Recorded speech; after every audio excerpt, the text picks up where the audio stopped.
Welcome back. For over 20 years, Scott Kress has taken his passion for climbing to new heights. He became the 51st Canadian to reach the top of Mount Everest and is now in pursuit of the 7 summits. Kress shared his stories of success and failure with a sold-out crowd at this year's Business Industry Luncheon in Orangeville. You're walking on a very tenuous line, a very thin line between life and death. And if something goes bad, you're dead. So we knew that they didn't want to be up there during the afternoon when the storms could come in. So we set a time of 1 o'clock. That's their turnaround time. We talked to them on the radio. They were still far away from the summit. They weren't going to make it. So they made the right decision, and they turned around, and they came back down to our base camp.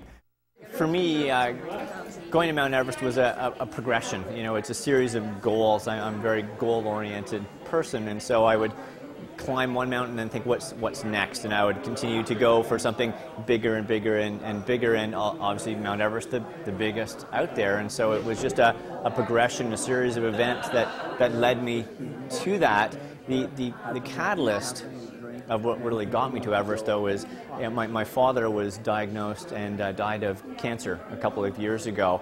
And it was terminal cancer and inoperable, and from when he was diagnosed to when he died was only 2 months.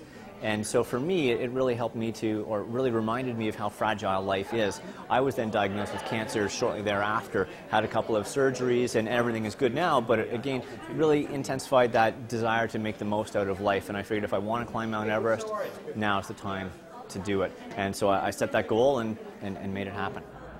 So I knew if I worked on him a little bit, I could convince him. And surprisingly enough, it was actually his wife, who one day they were sitting there having dinner, and she said, you know, I think it'd be good for you to go to Mount Everest. I think he emailed me about 30 seconds later. And he said, here's my money, I'm giving it to you now so she can't take it back. And so Angus really started the ball rolling, but we needed more people. 2 people was not enough to climb Mount Everest from a financial standpoint and just from a workload standpoint, so we needed to get other people. There were challenges of illness, you know, people getting sick on the trek in and having to support those team members to make it to base camp. There were challenges with the military when we got to base camp and having our phones confiscated and being told what we could do and what we couldn't do and how we dealt with that together as a team. And then just the whole, you know, personal physical challenges in climbing the mountain is the most difficult thing that I've ever done. And so the psychological, mental, emotional part of that is as big, if not bigger, than the physical part of it. So you really need to be strong emotionally, mentally, in order to overcome those physical challenges so you can get to the top. And working together as a team was really part of that. You're at the same altitude that jetliners, commercial jetliners, fly at. Bringing my experiences on Everest into the world, the work world, as far as the presentations that I do, the training that I do, was a very natural fit. The base camp of Mount Everest is a great laboratory for examining leadership and teamwork, and you can really see very clearly the teams that are working well and the teams that aren't working well. You can see how leadership has an impact on those teams' performance and their ultimate success. It's a very black and white world. You can really see the cause and effect relationship, whereas back in the business world, we can't always see that cause and effect relationship. It's muddied by all kinds of different factors. So for me, it really clarified the power of leadership, the power of teamwork, and Everest just made it a really easy and interesting story to tell. And I think it's interesting for people, but they also walk away having, you know, learned something about themselves and how they can better perform in leadership or in a team environment.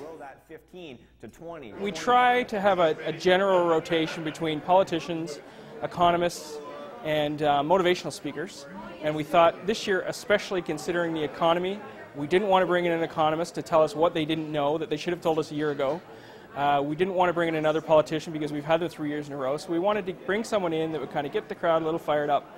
They found Scott to be very energetic. We've had great feedback. So we're really pleased that we invited him. To see the Scott Kress presentation in its entirety, visit our website, www.rogerstv.com, for scheduled air dates.